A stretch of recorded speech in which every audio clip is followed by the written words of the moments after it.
நடிப்பு சக்கரவர்த்தி சிவாஜி கணேசன் அவர்கள் கனல் தெரிக்கும் வசனங்களை அனல் பறக்க அவருடைய சிம்ம குரலால் பேசி ரசிகர்கள் நெஞ்சங்களில் சிம்மாசனமிட்டு அமர்ந்தவர். கலையுலகில் ஒரு புதிய சகாப்தம் படைத்த மகா நடிகர். நடிப்பின் இமயமாய், தமிழர்களின் கம்பீரமான கலையுலக அடையாளமாய் என்றென்றும் உயர்ந்து நிற்கும் நடிகர் திலகம் சிவாஜி கணேசன் அவர்களின் திரைப்பயணத்தை தொடர்ந்து பார்க்கலாம் வாங்க. இது சரித்திர நாயகன் சிவாஜி கணேசன். பூங்கோதை படத்தின் கதை எப்படி இருக்கும்னு பார்த்தீங்கன்னா, சந்திரம் அப்படின்ற கேரக்டர்ல நாகேஸ்வர ராவ் அவர்கள் ஒரு ஏழை இளைஞனாக நடிச்சிருப்பாரு. தன்னுடைய தந்தைய விபத்துல பறிகொடுத்து வறுமையால வாடுவாரு. அவருடைய நண்பன் ரகு திடீரென மாரடைப்பால மரணம் அடைகிறாரு. இறந்த ரகுவுக்கு சுசீலா என்ற மனைவியும் மோகன் அப்படின்ற சிறு வயது மகனும் இருக்காங்க. மகன் மோகனாக நடிகர் திலகம் சிவாஜி நடிச்சிருப்பாரு. நண்பன் ரகு இறந்ததால அவருடைய மனைவி மகன் இருவரையுமே தன்னுடைய பொறுப்புல வச்சு காப்பாற்ற வேண்டிய கட்டாயத்திற்கு ஆளாகிறாரு சந்திரம். அதனால கடுமையாக பணிபுரிந்து அதிக மணி நேரங்கள் உழைத்து நண்பனுடைய குடும்பத்தை காப்பாத்துறாரு. இதனால அவரு உடல்நிலை சீர்கெடுகிறது. அவருடைய உடல்நிலையை பரிசோதிக்கும் மருத்துவர் சந்திரத்தை ஒரு நல்ல மலை பிரதேசத்திற்கு சென்று சில காலம் அவரை ஓய்வெடுக்கும்படி அறிவுறுத்துறாரு. சந்திரமும் டாக்டருடைய அட்வைஸின் படி சீதகிரி அப்படின்ற அழகிய மலை பிரதேசத்திற்கு ஓய்வெடுக்க போறாரு. அங்க பூக்கள் விற்கும் லக்ஷ்மியான அஞ்சலி தேவியுடன் காதல் வயப்படுகிறாரு. அங்க இருக்கும் ஒரு கோவில்ல வச்சு அவங்கள திருமணமும் பண்ணிக்கிறாரு. சந்திரத்துக்கு சொந்த ஊர்ல இருந்து வேலை காரணமாக ஒரு அவசர அழைப்பு வருவதால லக்ஷ்மி கிட்ட சொல்லாம ஊருக்கு திரும்ப வேண்டிய சூழல் ஏற்படுது. சந்திரம் தங்கியிருந்த ஹோட்டல்ல லக்ஷ்மி வந்து அவரை பற்றி விசாரிக்க சந்திரம் அங்க இல்லை அப்படின்றது லக்ஷ்மிக்கு தெரிய வருது. லக்ஷ்மி இதனால அதிர்ச்சி அடைந்து போறாங்க. சந்திரம் தன்னை ஏமாற்றி விட்டாரோ அப்படின்னு நினைச்சு பயப்படவும் செய்யறாங்க. இதற்கிடையே லக்ஷ்மி கர்ப்பமும் ஆகுறாங்க. அதுக்கப்புறம் லக்ஷ்மி அந்த குழந்தைய தனியாளா வளர்க்குறாங்க. அதன் பிறகு சந்திரம் தன் மனைவி லக்ஷ்மிய சந்தித்தாரா? ஆனந்த் தாராவின் காதல் வெற்றி பெற்றுச்சா?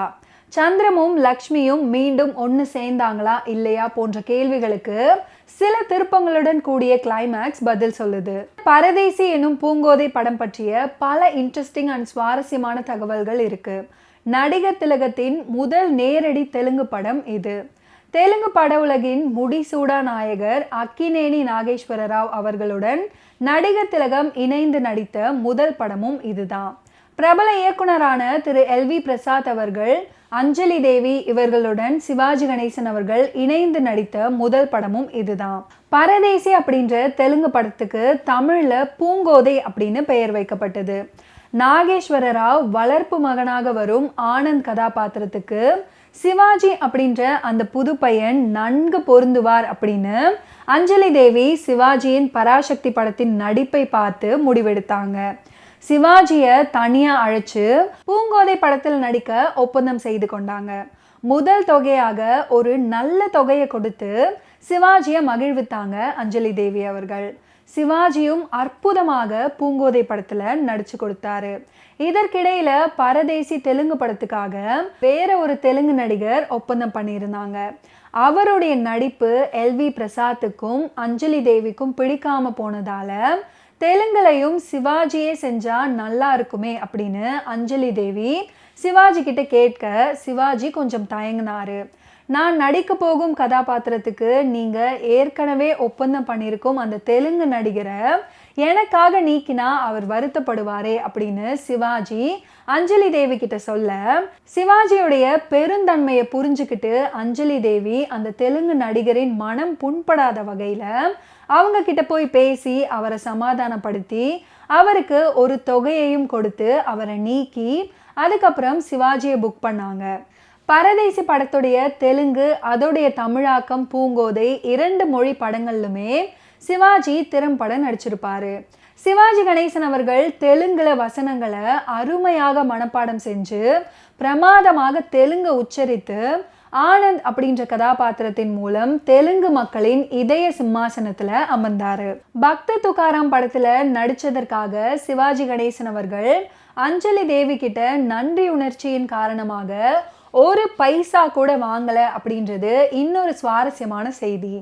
பக்த துக்காராம் ஆந்திராவில் சக்கை போட்டு வசூலை வாரி குவிச்சது.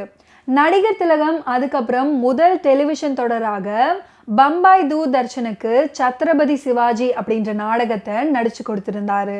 அப்போ அஞ்சலி தேவி அவங்க ப்ரொடியூஸ் பண்ண பக்த துக்காராம் படத்துல வீர சிவாஜியாக நடிகர் திலகம் அணிந்த உடைகளே டெலிவிஷன் நாடகத்திற்கும் பயன்படுத்தப்பட்டுச்சு. அஞ்சலி தேவி சிவாஜி அவர்கள் மேல கொண்ட பேரன்புனால வீர சிவாஜி உடைகளை டெலிவிஷன் நாடகத்திற்காக நடிகர் திலகம் சிவாஜிக்கு தந்து உதவுனாங்க. 1951 இந்தியில் வெளிவந்த ராஜா ராணி படத்தின் உரிமையை வாங்கி அஞ்சலி தேவி பரதேசி, பூங்கோதை திரைப்படங்களை ப்ரொடியூஸ் பண்ணாங்க. இயக்குனர் LV பிரசாத் இந்தி படத்தின் முழு கதையையும் அப்படியே எடுத்துக்கொள்ளாமல் தெலுங்கு மற்றும் தமிழ் மொழி சினிமாக்களுக்கு ஏற்றபடி கதையை மாற்றி அதுக்கப்புறம் டைரக்ட் பண்ணாரு. நடிகர் திலகத்திற்கு ஜோடியாக தெலுங்கு மற்றும் தமிழ் படங்கள்ல அப்போது ஓரளவிற்கு பிரபலமாயிருந்த நடிகை வசந்தா தாரா கதாபாத்திரத்தில் நடிச்சிருந்தாங்க. நடிகர் திலகம் முக்தா ஸ்ரீனிவாசன் அவர்களுடைய இயக்கத்துல நடிச்சு வெளிவந்து சக்கை போட்ட அந்தமான் காதலி திரைப்படம் பரதேசி மற்றும் பூங்கோதை திரைப்படங்களை தழுவி எடுக்கப்பட்டதாகும்.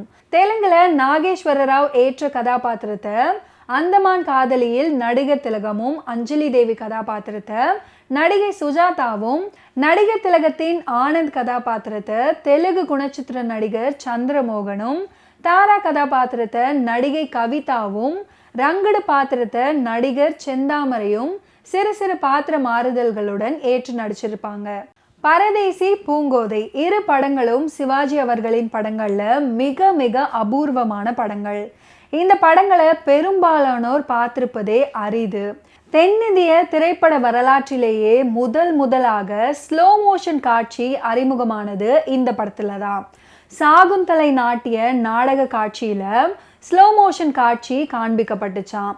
பிரபல இயக்குனர் சாந்தாராம் அவருடைய ராஜ்கமல் கலாமந்திர் சார்பாக ஸ்லோ மோஷன் காட்சிகளுக்காகவே வெளிநாட்டில இருந்து ஸ்பெஷலாக எடுத்து வரப்பட்ட சிறப்பு கேமரா தான் இந்த இரு படங்களுக்காக வாடகைக்கு வாங்கப்பட்டு யூஸ் பண்ணாங்க. இது ஒரு கூடுதல் சுவாரஸ்யமான செய்தி. ஓகே வியூவர்ஸ், இன்னைக்கு நிகழ்ச்சியில சிவாஜி கணேசன் அவர்களுடைய ஃபிலிம் கெரியர்ல நடந்த சுவாரஸ்யமான அப்டேட்ஸ் எல்லாம் நீங்க பார்த்துருப்பீங்க. தொடர்ந்து அடுத்தடுத்த எபிசோட்ஸ்ல சந்திப்போம். நன்றி, வணக்கம்.